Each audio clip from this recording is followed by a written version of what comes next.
Assalamu alaikum, dear students. Now we are moving towards pulse modulation. In previous lectures, we have studied continuous wave modulations, which were three types actually. एक तो हमारे पास amplitude modulation थी, फिर हमने एक दूसरी type करी थी एंगल मॉड्यूलेशन। उस एंगल मॉड्यूलेशन की भी टू टाइप्स थी। तो दो किस्म की हैं वैसे जेनरिकली। एक तो एनालॉग मॉड्यूलेशन, जिसमें एनालॉग के अंदर फॉर एग्जांपल आपके पास एम्पलीट्यूड मॉड्यूलेशन, और दूसरी है हमारे पास एंगल मॉड्यूलेशन। एंगल मॉड्यूलेशन के अंदर दो टाइप्स हम कह सकते हैं कि हैं, एक तो फ्रीक्वेंसी मॉड्यूलेशन और एक है फेज मॉड्यूलेशन। ये मतलब कि तीन कहते हैं या दो कह लें, हम अभी मॉड्यूलेशंस पढ़ चुके हैं और हम इनको स्टडी कर चुके हैं।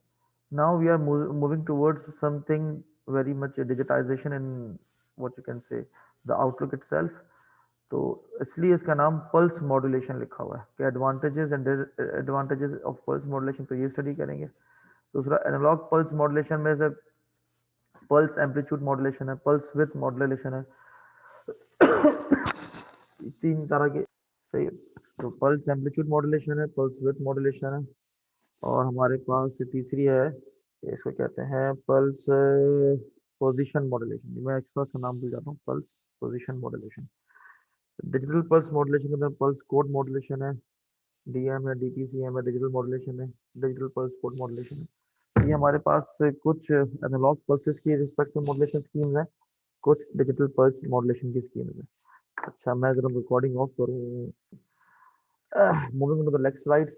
तो सो फार हम लोगों ने ये कंटिन्यूस वेव मॉड्यूलेशन को स्टडी किया है। जैसे हमारे पास ये साइन वेव है, जैसे आपको देख सकते हैं, मैं इसको ये स्पॉट है, देखिए आप देखिए, ये कंटिन्यूस है, इन कोई टाइम इसका इंस्टेंटेनियस नहीं है, ब्रेकेज नहीं है टाइम का, ये टाइम का एक्सेस है, जो एक्स एक्सेस है टाइम का है। तो आप देखें टाइम के रिस्पेक्ट से वेव कंटिन्यूसली चल रही है।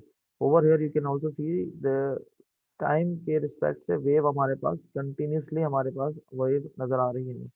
यहाँ पर भी टाइम के रिस्पेक्ट से वेव कंटिन्यूसली है। चेंज एम्पलीट्यूड में जरूरी है, लेकिन जो टाइम एक्सेस है उसमें कहीं ऐसा नहीं है कि आपको वेव ब्रेक मिले, या कहीं पर आपको वेव रिसीव ही नहीं हो रही है और उसके बाद कहीं वेव रिसीव हो रही है।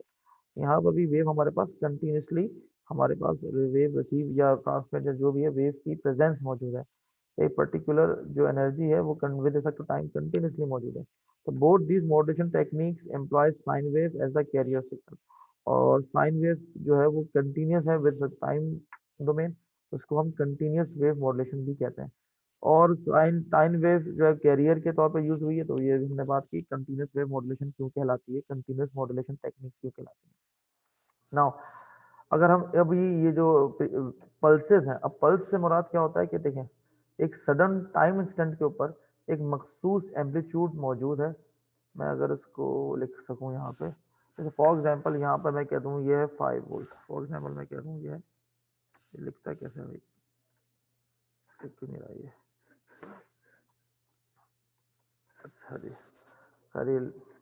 अच्छा, मैं कहूँ कि ये जो एम्पलीट्यूड मैक्सिमम है ये 5 वोल्ट है, for example this amplitude is 5 volt. तो आप देख सकते हैं कि 5 वोल्ट एकदम से जीरो पे आ गया, फिर 5 वोल्ट पे आ गया, तो नहीं 5 वोल्ट की प्रेजेंस है एंड देन 5 वोल्ट की एब्सेंस है।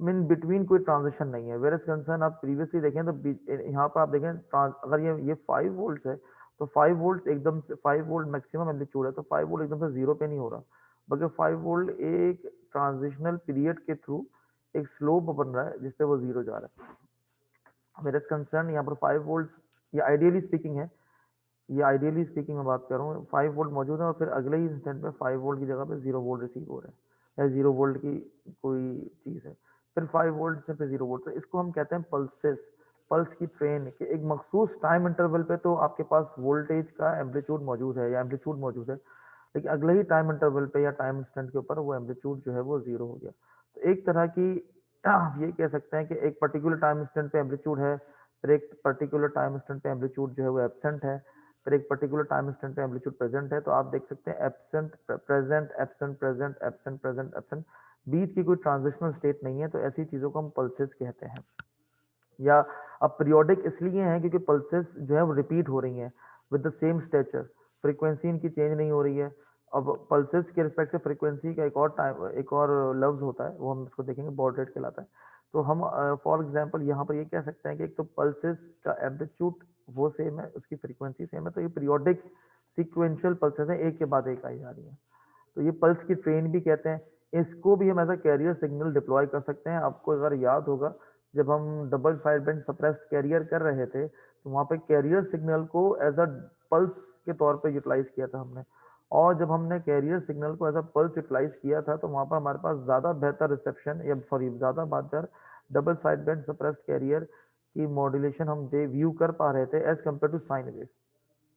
है। अब फॉर एग्जांपल ये हमारा एक साइकिल है, दिस इज वन साइकिल, एक साइकिल है, इसमें एक एक हमारे पास क्रस्ट है, सेकंड वन इज ट्रफ, यानी एक crest plus one trough completes one cycle. ये बहुत सिंपल सी बात है, इसको एक टाइम पीरियड कहते हैं, इसका 1/t है। तो डिस्टेंस क्या हो गया, ये आपके पास वेवलेंथ है आपके पास पूरी complete, this is the complete wavelength, a complete cycle of a sine wave, जिसमें हमारे पास फ्रीक्वेंसी भी है फेज भी। But when we are going towards a pulse हमारे पास एक एम्पलीट्यूड है, एम्पलीट्यूड के साथ साथ एक पर्टिकुलर उसकी विड्थ है, यानी एम्पलीट्यूड सिर्फ सॉरी एक एम्पलीट्यूड है हमारे पास और एक एम्पलीट्यूड के साथ विड्थ है। सही है। यहाँ पर आप देख रहे हैं कि इधर फेज एंड पीरियड लिखा हुआ है, यानी with respect to the position of this pulse we can say कि एक पर्टिकुलर पल्स पर्टिकुलर पीरियड पे एक्टिवेट हो रही है और पर्टिकुलर पीरियड पे डीएक्टिवेट हो रही है। ये लफ्ज अगर हम इस्तेमाल करें तो शायद आपको ज्यादा बेहतर समझ में आए कि with respect to the position of this pulse, अगर मैं इस पर्टिकुलर पूरे स्क्वायर बॉक्स को मैं टुवर्ड्स लेफ्ट साइड शिफ्ट करूं, यानी जिस तरफ sorry towards left side shift करूं, तो मैं पल्स की पोजीशन चेंज कर रहा हूं। अगर मैं पल्स की पोजीशन चेंज करूंगा तो इसका मतलब ये है कि एक पर्टिकुलर टाइम इंटरवल पे जहां पे पहले वो पल्स प्रेजेंट थी अब वो शिफ्ट होके किसी दूसरे टाइम इंटरवल पे चली गई है। इसका मतलब है मैंने पल्स की पोजीशन चेंज कर दी है। सही। The pulse train can also be characterize in terms of what's its parameter. एक तो इसकी पोजीशन हो गई, बहुत इंपॉर्टेंट है, दूसरा इसका एम्पलीट्यूड हो गया, तीसरी उसकी विड्थ हो गई। ये तीन चीजें हैं जो बहुत ज्यादा इंपॉर्टेंट है पल्स के रिस्पेक्ट से। तो continuous wave modulation obtained by varying one of the parameters, हमने ये बात ऑब्वियसली देखी थी कि हमारे पास तीन पैरामीटर थे, फ्रीक्वेंसी थी, फेज थी, एम्पलीट्यूड थी। तो कंटिन्यूअस वेव मॉड्यूलेशन के अंदर तीनों चीजों को वेरी करके हमने जो है वो मॉड्यूलेशन स्कीम तैयार की थी। तो इसी तरह से जो हमारे पास पल्स मॉड्यूलेशन है उस पल्स मॉड्यूलेशन के अंदर भी जो बाकी मतलब तीन हमारे पास जो उसके पैरामीटर्स हैं उनको वेरी करके हम जो है वो अपनी मॉड्यूलेशन स्कीम कर सकते हैं या उसको मॉड्यूलेशन स्कीम को अचीव कर सकते हैं। अच्छा सही। तो similarly pulse modulation can be obtain by varying one of the parameters, जैसे हमने बात की कि उसके तीन पैरामीटर्स कौन से हैं। एक तो उसकी पोजीशन हो गई कि किस टाइम इंटरवल पे या किस टाइम इंस्टेंट पे वो पल्स जो है वो एक्टिवेटेड से मुराद के पर्टिकुलर एम्पलीट्यूड नजर आ रहा हो हमें, या पर्टिकुलर एम्पलीट्यूड वहां पर शो हो रहा हो, या पर्टिकुलर एम्पलीट्यूड की एनर्जी वहां पर हमारे पास हासिल हो रही हो, या उसकी विड्थ हो गई पल्स की, कि पल्स की विड्थ से मुराद हमारे पास ये हो गई कि पल्स जो है वो एक पर्टिकुलर टाइम इंटरवल पे ज्यादा इंटरवल पे शो हो रही है, कम इंटरवल पे शो हो रही है। मैं इसको दोबारा दिखा दूं आपको, जैसे फॉर एग्जांपल ये एक पर्टिकुलर विड्थ है उसकी, तो this width can also be changed. For example अभी ये विड्थ है, फॉर एग्जांपल मैं टाइम के रिस्पेक्ट से बात करूं, ये विड्थ है, फॉर एग्जांपल मैं कहूं भाई 2 सेकंड्स तक की इसकी विड्थ है, जहां पर 2 सेकंड्स तक आपको पर्टिकुलर एम्पलीट्यूड रिसीव हो रहा है।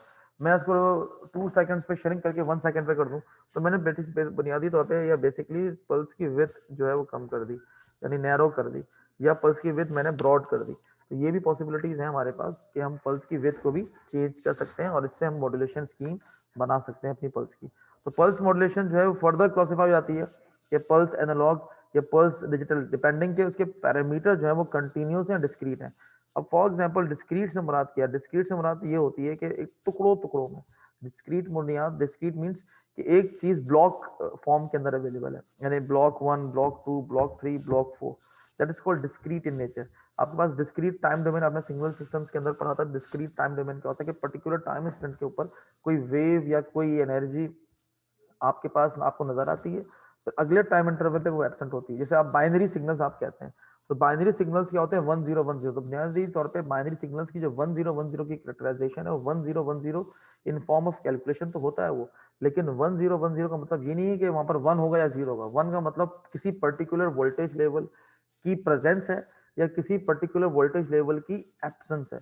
मैं कहूँगी 5 वोल्ट सिस्टम है तो बाइनरी 1 का मतलब क्या होगा कि 5 वोल्ट प्रेजेंट होंगे या एब्सेंस है तो 5 वोल्ट वहां पर एब्सेंट या 0 वोल्ट होंगे। वहाँ पर मतलब कि नॉन रिटर्न एनआरजी भी हमारे पास कोडिंग होती है, नॉन रिटर्न जीरो या रिटर्न टू जीरो कोडिंग भी होती है। तो ये आगे की बातें हैं, थोड़ी डिफिकल्ट बातें हैं, थोड़ी कॉम्प्लेक्स बातें हैं, लेकिन just for the sake of understanding हम ये बात कह सकते हैं कि पर्टिकुलर टाइम इंटरवल पे किसी पर्टिकुलर वोल्टेज लेवल का प्रेजेंट होना और अगले टाइम इंटरवल पे उस पर्टिकुलर वोल्टेज लेवल का एब्सेंट होना, that is what we can say is a pulse, या इन डिजिटल जिसको मैं यहाँ पर कहता हूँ डिपेंडिंग इनके पल्स है, एनालॉग एंड डिजिटल पल्सेस जो भी हमारे पास है। दूसरा, हम ये भी कह सकते हैं कि अगर एक पर्टिकुलर वोल्टेज जैसे 10 की अगर हम बात करें, तो हमारे पास 1010 कितनी तेज रफ्तारी से आ रहे हैं, तो इसका मतलब ये है कि फ्रीक्वेंसी कितनी है 1010 की, जितनी ज्यादा तेज रफ्तारी से 1010 आएंगे उतनी ज्यादा फ्रीक्वेंसी होगी। इसलिए माइक्रो प्रोसेसर्स को हम अक्सर और बेशतर फ्रीक्वेंसीज के रिस्पेक्ट से मेजर करते हैं, उसकी क्लॉकिंग स्पीड के रिस्पेक्ट से। क्यों? क्योंकि वो उतने ही तेजी से उन पर्टिकुलर जो हमारे पास बाइनरी डिजिट्स हैं उनको अंडरस्टैंड करने की काबिलियत रख सकते हैं। फ्रीक्वेंटली 1010 आ रहे हैं, तो इसका मतलब ये है कि पल्सेस के दरमियान डिस्टेंस कम है, उनके दरमियान डिस्टेंस कम है या उनकी विड्थ कम है। यानी पहले अगर पल्स की विड्थ ज़्यादा होती थी, अब पल्स की विड्थ इतनी कम है कि पर्टिकुलर मिली सेकेंड्स की नहीं, अब माइक्रो सेकेंड्स की हम बात करने लगे हैं कि माइक्रो सेकेंड्स के अंदर एक पर्टिकुलर पल्स की विड्थ आ गई है, यानी उसके अंदर भी माइक्रो सेकेंड या nano second depending upon how speedy the pulse train itself is. तो एक ये सिंपल सी चीज़ है कि हमारे पास पल्स मॉड्यूलेशन को इस तरह से भी हम क्लासिफाई कर सकते हैं। डिस्क्रीट नेचर को मैं बताना चाह रहा था कि कंटिन्यूस और डिस्क्रीट में फर्क क्या है। यहाँ तक बात कह रहे हैं बेटा? सर रिकॉर्डिंग ऑन कर हाँ जी, लीजिए। तो collectively all are termed as pulse modulation techniques. Collectively इसको हम कहते हैं कि पल्स मॉड्यूलेशन टेक्निक्स है ना। तो अगर in case of pulse train, तो pulses by themselves occur in discrete instant of time. ये हमने अभी पिछले अभी जो भी हमने बात की है, यही बात मैं यहाँ पर करना चाह रहा हूँ कि अगर कोई पल्स ट्रेन है तो पल्सेस खुद इटसेल्फ डिस्क्रीट नेचर की हैं और डिस्क्रीट इंस्टेंट ऑफ टाइम पे वो अकर हो रही हैं। लेकिन जो उनके पैरामीटर्स हैं, जैसे को हम एम्पलीट्यूड कह सकते हैं, विथ कह सकते हैं, पोजीशन कह सकते हैं, वो इटसेल्फ एक पर्टिकुलर पल्स के अंदर तो डिस्क्रीट नहीं है, वो एक पर्टिकुलर पल्स के अंदर वो कंटिन्यूस इन नेचर है। You need to understand this very clearly कि एक पर्टिकुलर पल्स के अंदर, यहाँ से लेकर अगर मैं यहाँ तक बात करूँ, तो एक पर्टिकुलर पल्स के अंदर ये जो पैरामीटर्स हैं, जो उसकी एम्पलीट्यूड हम कह सकते हैं उसको, या उसको विथ कह सकते हैं, या उसको पोजिशन कहें हम उसको, तो एक पर्टिकुलर पल्स के रिस्पेक्ट से तो वो पैरामीटर्स डिस्क्रीट नहीं है बल्कि कंटिन्यूस है एक पर्टिकुलर पल्स के रिस्पेक्ट से। तो अगर किसी पल्स का एम्पलीट्यूड है, उसको हमने डायरेक्टली प्रोपोर्शनल कर दिया आपके कंटिन्यूस वेव के एम्पलीट्यूड से। फॉर एग्जांपल ये हमारा कंटिन्यूस वेव है, एक साइन वेव है, जहां पर मेरा देखें ना ये हाइलाइटर चल रहा है अभी, ये एक साइन वेव है, ये कंटिन्यूस नेचर की पल्स है, ये कंटिन्यूस नेचर की पल्स है। अब इसी पल्स के इसी सॉरी माय मिस्टेक, ये कंटिन्यूस नेचर की वेव है, सही है, माय मिस्टेक।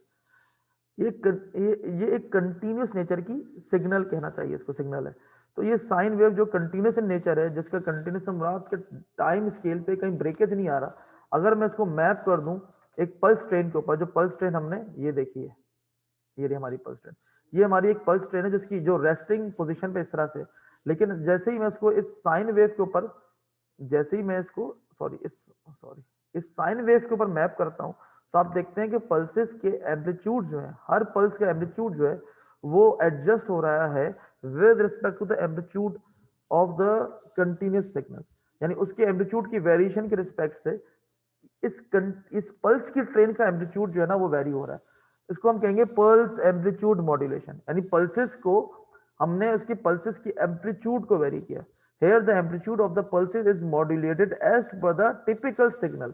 अब टिपिकल सिग्नल से मुराद मेरे बच्चों आपका वॉइस सिग्नल भी हो सकता है, आपने जो टू क्लोज का साइन वेव दिया वो भी हो सकता है, या डीसी सिग्नल के रिस्पेक्ट से आपने जो लास्ट लैब में किया था कि वोल्टेज को वेरी कर रहे थे तो हमारा सिग्नल भी वेरी हो रहा था, उसकी फ्रीक्वेंसी वेरी हो रही थी, तो हम वो भी पॉसिबिलिटी यहाँ पर कर सकते हैं। अब फॉर एग्जाम्पल ये देखें यहाँ पर क्या हो रहा है, पल्स के अंदर मैंने देखें एक साइन वेव है, उसको मैंने मैप किया, जिसमें चेंजिंग एम्पलीट्यूड को मैं मैप करना चाह रहा हूँ, चेंजिंग एम्पलीट्यूड को मैं मैप करना चाह रहा हूँ। देखिए पल्स की जो दरमियानी पोजिशन है, जो पल्स की दरमियानी पोजिशन है वो वेरी कर रही है। इसका मतलब पल्स कहीं पर नैरो हो रही है, कहीं पे पल्स पल्स ब्रॉड हो रही है। अब देखिए फॉर एग्जाम्पल ये pulse as compare to this pulse, नहीं ये वाली जो पल्स है ये ब्रॉड है, ये वाली पल्स जो है वो नैरो है। इसका मतलब है मैंने पल्स की जो विथ है, पल्स की जो विथ है उसको यहाँ पर चेंज किया है। यानी किसी जगह पे पल्स डिपेंड कर रहा है कि जहां पर मैक्सिमम एम्पलीट्यूड आ रहा था वहां पर पल्स मैक्सिमम ब्रॉड हो गई, जितनी हमारे पास ब्रॉड करने के हमारे पास गुंजाइश थी, हमने उतनी पल्स को वहां पर ब्रॉड कर दिया, और जहां पे हमारे पास मिनिमम एम्पलीट्यूड आ रहा था वहां पर पल्स नैरो कर दी जितनी हम उसको नैरो कर सकते थे। तो उसको हम कहेंगे पल्स विथ मॉड्यूलेशन, की पल्स की जो विथ है उसको चेंज किया with respect to the changing continuous signal. Third one is pulse position modulation, कि हमने यहाँ पर क्या किया कि जहां जहां पे पल्स की पर्टिकुलर पोजीशंस हैं, हम वहां वहां पे पल्स की पर्टिकुलर पोजीशंस को रिप्रेजेंट करेंगे with respect to the highest and the lowest point and the zero point. यानी यहाँ पर जीरो पॉइंट है, ये हाईएस्ट पॉइंट है, फिर अगेन जीरो पॉइंट है, और फिर यहाँ पर लोएस्ट पॉइंट। आपको याद होगा हमने बात की थी कि फ्रीक्वेंसी मॉड्यूलेशन के अंदर फेज शिफ्ट कहाँ पे आ रहा है, फेज शिफ्ट वहां पे आ रहा है जहां पर वेव जीरो को क्रॉस कर रही है, जहां पे वेव जीरो क्रॉस कर रही है। इसलिए हम जब लैप करेंगे फ्रीक्वेंसी मॉड्यूलेशन की, डीमॉड्यूलेशन की सॉरी, तो वहां पर भी हम देखेंगे जीरो क्रॉसिंग डिटेक्टर हम प्लेस करेंगे। जीरो क्रॉसिंग डिटेक्टर का मकसद ही ये होता है कि जहां पर कंटिन्यूस वेव टाइम एक्सेस को या एक्स एक्सेस को क्रॉस कर रही होगी, रेफरेंस पोजीशन को क्रॉस कर रही होगी, हम उस चीज जगह को डिटेक्ट करके उस जगह से डीमॉड्यूलेट करना शुरू करेंगे, क्योंकि वहां पर मैक्सिमम फेज का डिफरेंस या वहां पर मैक्सिमम फ्रीक्वेंसी का डिफरेंस अकर हो रहा होगा। इसीलिए this point is very important कि जहां जहां पे आपकी वेव जीरो को क्रॉस कर रही है, maximum position, minimum position and than zero crossing position, ये तीन पोजीशंस हैं हमारे पास। उन तीनों पोजीशंस के लिए हमने डिफरेंट पोजीशंस की पल्सेस असाइन कर दी हैं। अब यहाँ पर देखिए एम्पलीट्यूड पल्स का सेम है, यहाँ पे पल्स की विड्थ सेम है, हाँ, लेकिन फॉर एग्जांपल अगर ये एक टाइम पीरियड है, अगर ये एक पर्टिकुलर टाइम इंस्टेंट है, तो इस टाइम इंस्टेंट पे देखिए ये पल्स यहाँ पे आ रही है, उसी पर्टिकुलर टाइम इंस्टेंट पल्स देखिए कहाँ पे आ रही है, यहाँ पे देखिए पल्स का टाइम इंस्टेंट चेंज है तो पल्स का पोजिशन भी चेंज है। तो ये पल्स की पोजीशन मॉड्यूलेशन हो गई, ये पल्स को हम विद रिस्पेक्ट टू पोजीशन उसकी चेंज करके उसको मॉड्यूलेट कर रहे हैं। तो अभी तक हमने तीन चीजें अभी हमने देखी, एक तो पल्स एम्पलीट्यूड मॉड्यूलेशन को रिव्यू किया, हमने देखा रिव्यू से मुराद कि हमने ये एक कॉन्सेप्ट डेवलप करने की कोशिश की आपके जहनों में कि एम्पलीट्यूड मॉड्यूलेशन तो हमने कर ली थी, लेकिन पल्स एम्पलीट्यूड मॉड्यूलेशन से मुराद क्या है। फिर हमने बात की पल्स विथ मॉड्यूलेशन से हमारा मतलब क्या है, फिर हमने बात की पल्स पोजिशन मॉड्यूलेशन से हमारा मतलब क्या है। अब हमारे पास फाइनली है पल्स कोड मॉड्यूलेशन। अब जो भी हमारे पास एम्पलीट्यूड ऑफ द पल्स है, जिसको हमने अप्रोक्सीमेटली एक डिस्क्रीट एम्पलीट्यूड वैल्यू से रिप्रेजेंट किया था, इसी चीज को अगर हम आगे बढ़ाएं तो वो बन जाती है पल्स कोड मॉड्यूलेशन, जिसको हम पीसीएम आम एब्रीविएशन आम जबान में टेक्निकली पीसीएम बोलते हैं, which is called pulse code modulation. और फिर डिफरेंशियल पल्स कोड मॉड्यूलेशन भी आ जाती है हमारे पास, डेल्टा मॉड्यूलेशन भी आ जाती है, फर्दर वेरिएंट्स हैं पल्स कोड मॉड्यूलेशन के। तो सिर्फ अगर उसको समराइज करें जो केसेस हैं पल्स एनालॉग मॉड्यूलेशन के, तो टाइम तो डिस्क्रीट है हमारे पास, सही है, टाइम हमारे पास डिस्क्रीट है, क्योंकि डिस्क्रीट से क्यों है, क्योंकि एक पर्टिकुलर टाइम इंटरवल पे पल्स है हमारे पास और एक पर्टिकुलर टाइम इंटरवल पे पल्स एब्सेंट है, इसलिए टाइम डिस्क्रीट है। जो पर्टिकुलर पल्स के लिए सिग्नल के लिए उस पल्स पैरामीटर के लिए जो है हमारा टाइम क्या है, डिस्क्रीट है। बट इटसेल्फ जो पल्सेस के पैरामीटर्स हैं, जिसको आप एनालॉग कह रहे हैं, जिसको हम पल्स के जो पैरामीटर है, जिसको हम विड्थ कह रहे हैं, जिसको हम एम्पलीट्यूड कह रहे हैं, जिसको हम पोजीशन कह रहे हैं, वो जो तीन पैरामीटर्स इटसेल्फ जो उस पल्स की नेचर के अंदर है, वो तो एनालॉग इन नेचर है।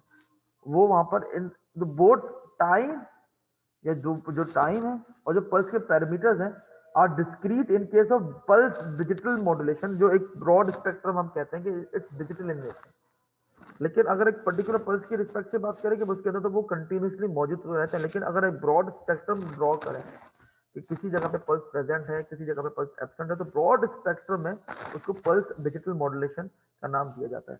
तो ये एक टिपिकल हमारे पास जो है वो एक मैंने एक कहना चाहिए आपको समराइज्ड वे में दिखाना चाह रहा हूँ कि किस तरह से पैम, पीडीएम, पीपीएम और पीसीएम सिग्नल्स हमें जो है वो नजर आते हैं और कैसे हम रिव्यू करते हैं उसको।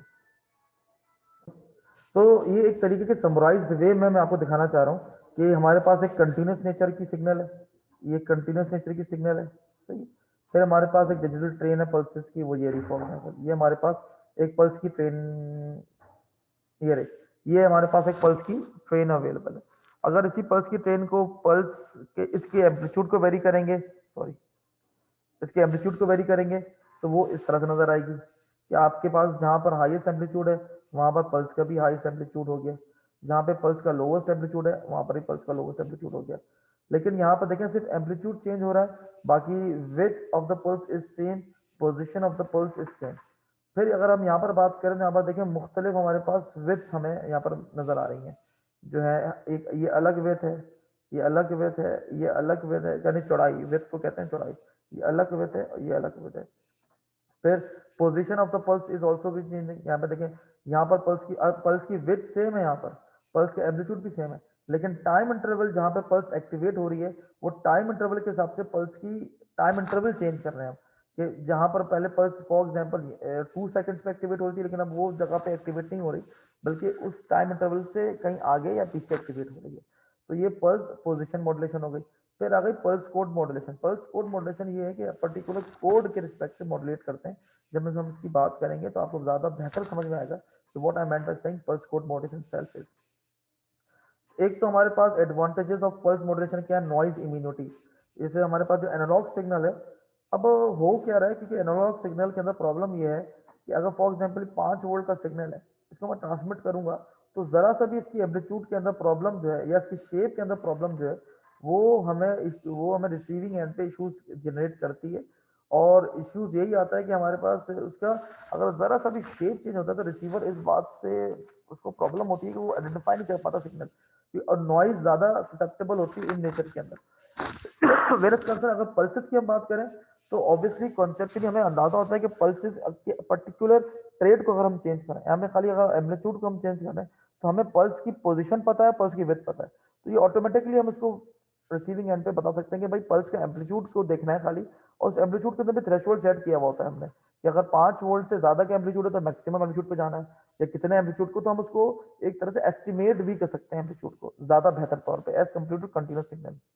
दूसरा, एक कंटिन्यूस सिग्नल के अंदर ये थोड़ा सा स्टैटिस्टिकल पॉइंट है, एक कंटिन्यूस सिग्नल के अंदर, जो कंटिन्यूस सिग्नल है ना, इसके अंदर आपके पास, मैं बोलूँ ये 0 वोल्ट है, मैं बोलूँ अब मैक्सिमम एम्पलीट्यूड 5 वोल्ट है, एक और से बात सुनिएगा, फॉर एग्जाम्पल ये रेफरेंस पॉइंट है, मैं कह रहा हूँ मेरा सिग्नल 0 वोल्ट से 5 वोल्ट जा रहा है, तो इस 0 वोल्ट से 5 वोल्ट के दरमियान कितने पॉइंट्स हैं, तो आप कोई पॉइंट गिन नहीं सकते, ये इनफाइनाइट पॉइंट्स हैं, number of points are infinite. मैं कहूँ 0 से लेकर 5 वोल्ट तक 4 स्पेसेस हैं, भाई 4 नहीं, 6 भी हो सकती हैं, 10 भी हो सकती हैं, 20 भी हो सकती हैं, 1 लाख भी हो सकती हैं, 1 मिलियन भी हो सकती हैं, 1 अरब भी हो सकती हैं। तो number of interpolated points between any 2 points जो है वो इनफाइनाइट होते हैं कंटिन्यूस नेचर की वेव के अंदर, एक कंटिन्यूस सिग्नल के अंदर। वेरस कंसर्न यहाँ पे वो इन्फिनिटी वाला चक्कर नहीं है, एक पर्टिकुलर टाइम इंटरवल पे पर्टिकुलर एम्पलीट्यूड है, पर्टिकुलर विड्थ है और पर्टिकुलर पोजीशन है, अगले टाइम इंटरवल पे अब बीच में कोई चीज नहीं है। तो एक डिस्क्रीट नेचर के अंदर फायदा जो आता है कि हमारे पास कंटिन्यूस नेचर के अंदर मैक्सिमम इंटरपोलेटेड पॉइंट्स की वजह से प्रोसेसिंग टाइम ज्यादा लगता है। वेरस कंसर्न डिजिटल नेचर के अंदर प्रोसेसिंग टाइम थोड़ा कम लगता है। हाँ, कॉम्प्रोमाइज यहाँ पर सिग्नल की शेप को इसलिए करते हैं कि हमें फिर यहाँ से लेकर अगली पल्स तक शेप को एस्टिमेट करना पड़ता है, हम ड्रॉ करते हैं स्ट्रेट लाइन, ऐसे ड्रॉ करके जा रहे होते हैं स्ट्रेट लाइन, तो हम वो पल्स की शेप को, या सॉरी जो ओरिजिनल सिग्नल है उसकी शेप को आइडेंटिफाई करने के बजाय एस्टिमेट कर रहे होते हैं। एक तो नॉइज इम्यूनिटी इस वजह से बहुत बेहतर है इसकी। दूसरा, इनएक्सपेंसिव है डिजिटल सर्किटरी। क्यों? क्योंकि हमने ये बात की ना, ये इसके लिए इंटरपोलेटेड पॉइंट्स और प्रोसेसिंग टाइम बहुत ज्यादा लगेगा, तो कॉम्प्लेक्स सर्किटरी हमें चाहिए। Where concern as compare to this circuitry, ये सर्किटरी थोड़ी जो है वो डिजिटाइजेशन की वजह से कॉम्प्लेक्स इन नेचर नहीं होती, और मतलब कि वो थोड़ा सा इनएक्सपेंसिव होती है। फिर इसके अंदर हम एरर ज्यादा बेहतर तौर पे, एक डिजिटल पल्स के अंदर ज्यादा बेहतर एरर हम रिमूव कर सकते हैं, और ज्यादा बेहतर एरर को हम जो है वो वहां से रिमूव करके बेहतर रिसेप्शन हासिल कर सकते हैं। और ट्रांसमिशन डिस्टेंस भी इंक्रीज होता है। यूज ऑफ रीजनरेटिव रिपीटर्स, यानी बीच में आपने एक पॉइंट ए है, बीच में आगे रिपीटर लगा दिया, क्योंकि एनालॉग के अंदर रिपीटर अगर हम लगाए हैं, दोबारा सिग्नल को जनरेट करना पॉसिबल नहीं होता, वही सिग्नल आपने आगे तक रिसीव करवाना होता है। अगर रिपीटर भी आप लगवा रहे हैं, तो उसको फिर दूसरे सारे कॉम्प्लेक्स पैरामीटर से गुजरना पड़ेगा जो रिसीविंग एंड, जो ट्रांसमिटिंग एंड ने किया है। वेज कंसर्न यहाँ पे एक डिजिटल पल्स को दोबारा रीजनरेट करना इतना इशू नहीं होता, क्योंकि उसके नंबर ऑफ इंटरप्रेटेड पॉइंट्स जो है ना, वो ज्यादा जो है वो वो ज्यादा, वो क्या कहते हैं, नंबर ऑफ इंटरप्रेटेड पॉइंट्स हमारे पास फाइनाइट होते हैं। Digital pulse streams can be stored, ये हमने बात की थी, वही अगेन इसके बाद नंबर ऑफ स्टोरेज हमारे पास कम रिक्वायर्ड होती है, और आगे error detection and correction easily implemented. अच्छा, डिसएडवांटेज, ये लास्ट स्लाइड है, इसको हम कवर करेंगे और फिर लेक्चर को एंड करेंगे। Requires greater bandwidth to transmit and receive as compare to its analog counterpart. क्यों? क्योंकि हमारे पास पल्सेस की वजह से हमारे पास क्या होता है कि एक पर्टिकुलर पल्स की एक पर्टिकुलर वेथ एक एम्पलीट्यूड है, तो उसको हम ट्रांसमिट करने के लिए हमारे पास पर्टिकुलर बैंडविड्थ भी रिक्वायर्ड है। उस बैंडविड्थ को हासिल करने के लिए हमें ज़्यादा जो है वो रिक्वायरमेंट होती है बैंडविड्थ की। और फॉर हायर ट्रांसमिशन रेट हमारे पास स्पेशलाइज इनकोडिंग टेक्निक्स होनी चाहिए। और पल्स कोडेड स्ट्रीम जो है वो डिफिकल्ट होती है रिकवर करने के लिए, क्यों? क्योंकि हमारे पास एक पर्टिकुलर कोड हो रहा होता है, उस कोड के एंडिंग सिग्नल्स स्टार्टिंग सिग्नल्स पहले से, इसको हैंड शेकिंग सिग्नल्स भी कहते हैं बाज़ औक़ात, वो रिसीविंग एंड पे पहले से पता होना चाहिए। और इन्फॉर्मेशन रिकवरी के लिए synchronization is very important between transmitter और रिसीवर, जिसको हमने हैंड शेकिंग कहा था। हम यहाँ पर लेक्चर को एंड करते हैं। I hope you understand it very well. अगर कोई क्वेश्चन हो, क्वेरी हो तो प्लीज़ मुझे कॉन्टैक्ट करें, व्हाट्सएप पे ईमेल करें haris@dlc.edu.pk। अस्सलाम वालेकुम रहमतुल्लाहि व बरकातहू।